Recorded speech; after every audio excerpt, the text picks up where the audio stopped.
Hi, I'm Becca. And I'm Joe. I'm Jenny. And I'm Monica.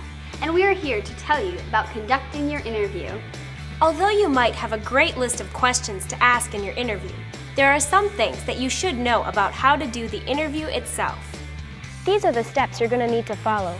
Take a quick look, and we're going to review them in more detail.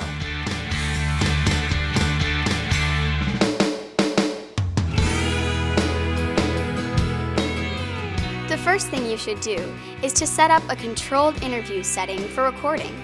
The interview space should be well lit from in front of the narrator, be free from distracting noises, and allow the interviewer and narrator to sit about 6 feet from one another, which is a comfortable distance for talking.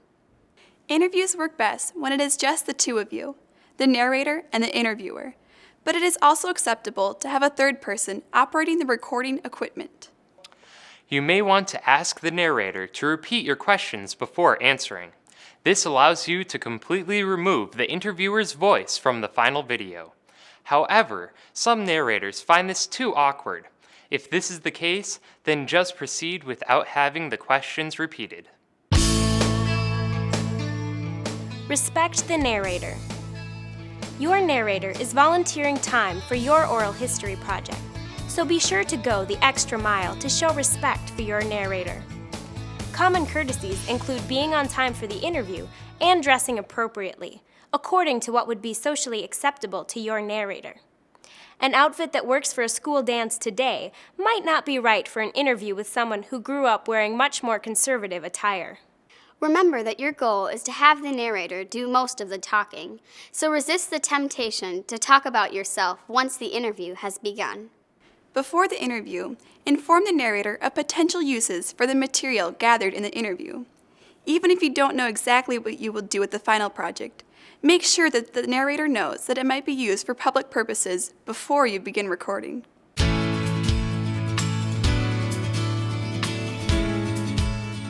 Your job as the interviewer is to be a careful listener and observer. As an active listener, you must maintain eye contact with the narrator and show that you are engaged in what he or she is telling you. Respond silently with smiles and nods when the narrator is talking, rather than with words that break up a narrator's story. You want to not only listen to the answer, but also watch the narrator's body language. If it looks like the narrator is still thinking, then you don't want to interrupt. Instead, sit quietly and wait to see what other thoughts will come. After the narrator has had a few moments to think more about the question, these are often the comments that are the most powerful. Don't be afraid of silence or moments where the narrator gets emotional. You are asking them about important moments in their lives, and it is perfectly acceptable for them to get choked up as they remember those memories. In addition, make sure the narrator understands that he or she has the right to refuse to discuss certain subjects. Respond respectfully if he or she seems uncomfortable with a certain question by moving on to another question. Don't worry if you stumble over your words or if your questions are not as beautifully phrased as you would like. In natural conversations, people pause and say a lot. That's okay in an oral history interview. Give the narrator an opportunity to respond as freely as possible. Don't subject him or her to stereotypical assumptions based on race, ethnicity, class, gender, or any other social or cultural characteristic. For example, do not say something like, "Well, as a woman, I'm sure that you could identify." What do you do if your narrator goes off on a tangent? If your narrator does ramble, wait for a pause and try to pull him or her back to the subject at hand. You can always go back to your script and move on to the next question. What do you do if the narrator says something that you think is wrong? And Germany, I believe, was doing really well in the war at that time. Do not challenge accounts that you think are inaccurate.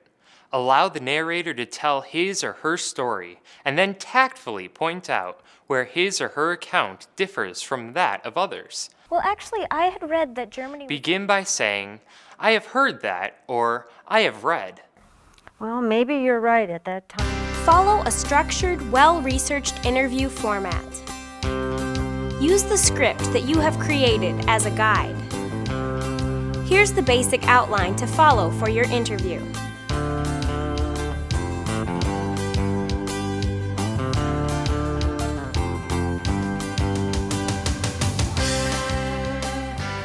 In the introduction, you should state the name of the interviewer and the name of the narrator. And today is June 5th, 2010, and I'm interviewing Charlotte. Also state the date, time, and place of the interview. Finally, explain why you are interviewing this person. Remember that you are doing this interview to record it as part of history. If someone were to find your interview 10 years from now, how would he know why it is important and what it is?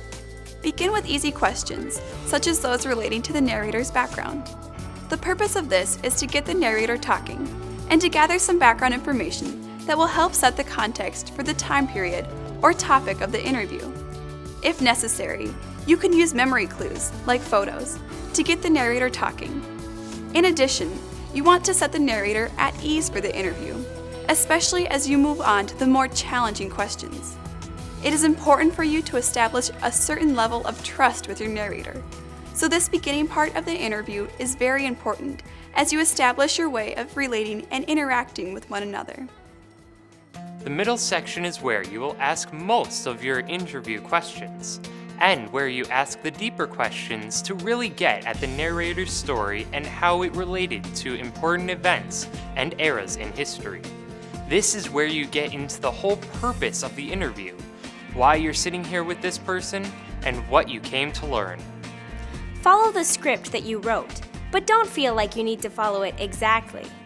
Although you have a script with an orderly list of questions, your job as an interviewer is also to ask follow-up questions that may not be on your script. Your narrator might start talking about something interesting that is relevant to the interview, but that you did not include on your list of questions. Take advantage of this as an opportunity to learn more and ask the narrator a follow-up question to invite them to talk further about this. However, avoid off-the-record information. A narrator may not be comfortable giving information or telling a story as part of the oral history.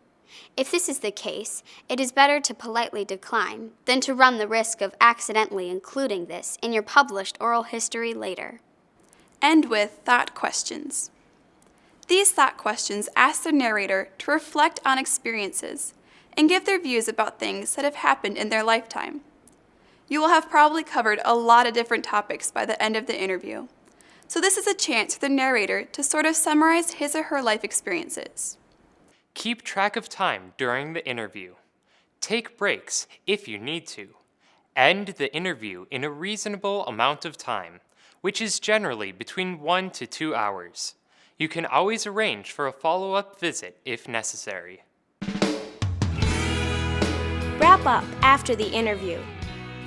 Once the interview is over, you want to review your notes and make sure that you have correct spellings for names and places mentioned during the interview. The last task is to have the narrator sign the legal release form for the interview. We've covered a lot of tips for conducting an interview, so you may want to review the handout provided on the website.